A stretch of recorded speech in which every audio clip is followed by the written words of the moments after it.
In this video, you are going to see how to highlight the active row in Microsoft Excel. As you can see here, this is very beautiful. So to be an expert, watch the video till the end. Let's get started. Let me select all the data by pressing Ctrl A. Then go to Home, go to Conditional Formatting, go to New Rule, and go to the last option, use a formula to determine which cells to format. Now let me write a formula over here. Is equal row bracket start and the bracket close is equal cell bracket start, insert the double inverted comma and write here row, close the double inverted comma and close the bracket. Then go to format.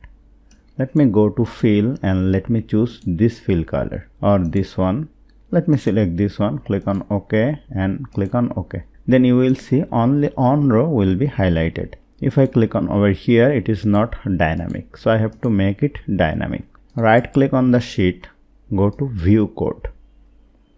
Under general option, click on worksheet and let me write here a line, target dot calculate, select it and just close the window. Now click on anywhere and you will see the row is highlighted dynamically. When you save this file, just go to File, go to Save As, go to Browse and select the desired destination and just save the file as Excel Macro Enable Workbook. Then it will work later. So hope you found this video helpful. If you like this video, please share this video with your friends and family.